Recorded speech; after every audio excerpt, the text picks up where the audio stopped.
कि चरणों में सुशीला ने प्रणाम किया, और जब प्रणाम किया तो सुशीला ने कहा, सुदामा जी ने कहा कि सुशीला ये सब वैभव कहाँ से आया? कहें कि प्रभु आप द्वारिका गए और द्वारिकाधीश ने सब कुछ दे दिया। सुदामा जी ने कहा कि सोने की रोटी खाओ, सोने की थाली में खाओ, सोने के तावा में पकाओ और सब आनंद करो तुम, मैं तो जंगल में जा रहा हूँ। चलने लगे। वैसे ही भगवान का मंदिर जो बना था वहाँ से भगवान ने कहा, है सुदामा कहाँ जा रहे हो? कहीं जाने की जरूरत नहीं है, लौट आओ। और सुदामा जी ने कहा कि कन्हैया इतना धन वैभव दिया, मैं पहले ही ठीक था कि मैं तुम्हारा भजन करता था, अब तो धन संपदा के चक्कर में मैं तुम्हें भी भूल जाऊंगा। भगवान ने कहा कि नहीं, जो धन संपदा मैं तुम्हें दिया हूँ कि तुम्हारे लिए केवल थोड़े दिया हूँ, समाज के लिए दिया हूँ। इसको खर्च करो, यज्ञ करो, ब्राह्मणों में दान दो, जो गरीब लोग हैं उनमें दान दो, यज्ञ करो, ये सब तुम धन का करो। और सुदामा जी पुनः लौट आए और ये लोग सुदामापुरी में रहने लगे। और जो कथा है भागवत के उत्तरार्ध 10वें स्कंध का यही पूरा हो रहा है। अब हम चलते हैं 11वें स्कंध में। एक बार की घटना है कि भगवान श्री कृष्ण सभा में बैठे हैं और सभा में बैठने पर उनके पुत्र लोग भी बैठे हैं। पुत्रों से भगवान ने कहा, पुत्रों से भगवान ने कहा कि मैं आप लोगों से एक बात कहना चाहता हूँ। लेकिन क्या? तो देखो, आदमी को बिगड़ने का 4 रास्ता है। क्या? अधिक सुंदर होना,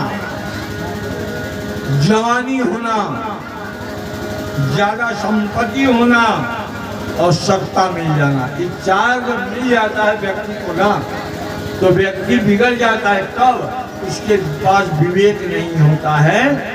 तब ये सब होने के बाद में विवेक करना चाहिए कि हमें कहाँ खर्च करना है, कैसे करना है, और नहीं तो संपदा जो है ना आदमी की बुद्धि को बिगाड़ देती है। तो मैं ये जानता हूँ कि आप लोग रूपवान भी हो, धनवान भी हो, सत्ता भी आपके हाथ में है, सत्ता भी है आपके हाथ में, और आप लोग संतों का उपहास करते हो। अब एक जो भगवान कृष्ण का बेटा है वो कह रहा है अपने भाई लोगों से, इशारे में देख लो हो गया चालू। पिताजी को दिन रात संतों के विषय में चिंता रहती है, दिन रात। भगवान कृष्ण ने कहा, देखो संत हमारे हृदय हैं, संत हृदय में हमारे रहते हैं, मैं उनके हृदय में रहता हूँ। संत हमारे जीवन है, संत का कोई अपराध करे तो मैं भी नहीं बचा सकता हूँ। क्या? उधो मोई संत सदा अति प्यारो, बहुत प्यारे हैं संत मुझे। अब ये लड़के लोग जो है भगवान के भीतर भीतर इशारा करते हैं कि देख लो।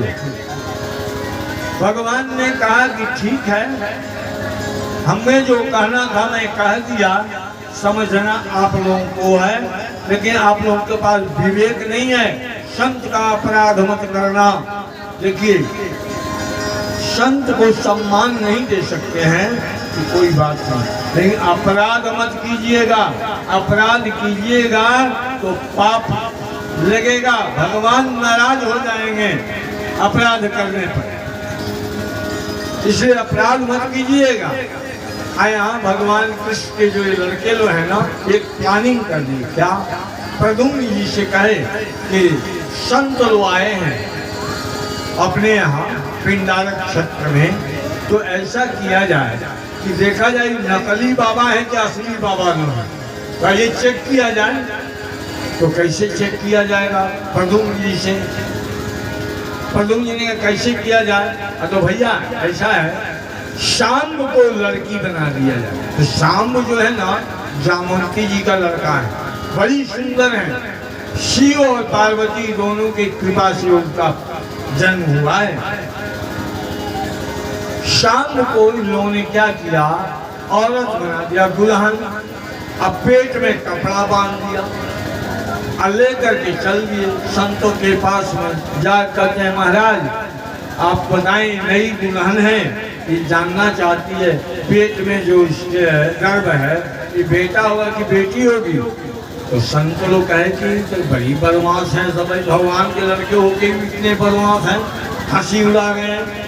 तो वहीं दुर्वासा जी कुछ दूर में बैठे हुए थे कि वो बाबा बता दें, जाओ वहां पर। ये लोग गए दुर्वासा जी के पास में, और वहां जब कहे कि बाबा ये नई दुल्हन है, गर्भवती है, आप बताइए इसको बेटा होगा कि बेटी होगी? दुर्वासा जी ने कहा न बेटा होगा और न बेटी होगी, मूर्खों, मूसल होगा लोहे का जो तुम्हारे वंश का नाश कर देगा। आप डर के मारे लोग भगे। अब भगे जा करके खोल के देखते हैं कपड़ा, तो लोहे का मूसल, लोहे का मूसल। घबराए लोग। वसुदेव जी को पता लगा कि मेरे वंश का संहार होने का जो है श्राप मिल गया। एक इसमें से यदुवंशी थे, उन्होंने कहा कि चलो इसको घींच करके समुद्र में फेंक देंगे, कुछ नहीं होगा। गए लोग समुद्र के किनारे घींच लिए, तो छोटा सा बचा कण उसको समुद्र में फेंक दिए। वो छोटा सा कण जो है ना एक बहेलिया को मिल गया। मछली खाई थी, मछली को बहेलिया ने फंसा लिया और उसमें देखा तो कण था, तो उसको अपने बाण के नोक में लगा, आगे लगा। और इधर जो है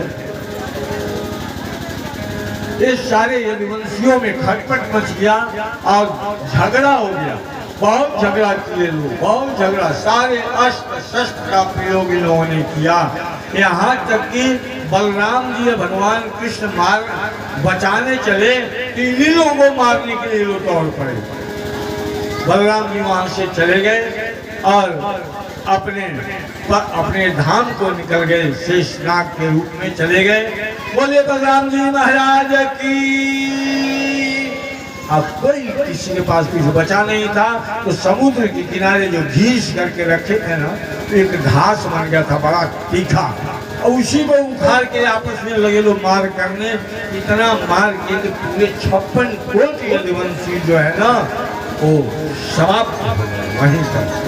और भगवान ने उद्धव को बुलाया, अर्जुन को बुलाया, अर्जुन से कहा अर्जुन जितनी भी यदुवंशी पत्नियां बची हैं सबको लेके चले जाओ वृंदावन राधा जी के चरण में। और उद्धव जी से कहा जो यदुवंशी बच गए हैं उनको भी लेके आप चले जाइए।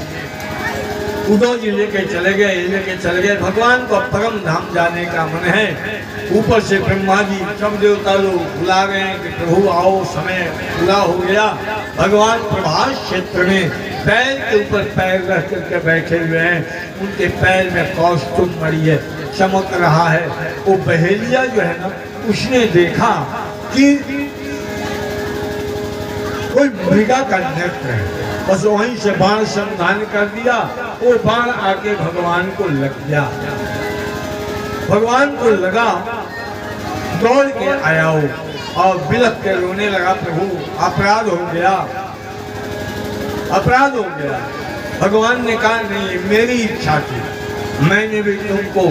संत लोग कहते हैं कि रामावतार में भगवान ने छुप करके बाली को मारा था, यही दूसरे अवतार में बहेलिया हुआ, कोई बदला सध गया।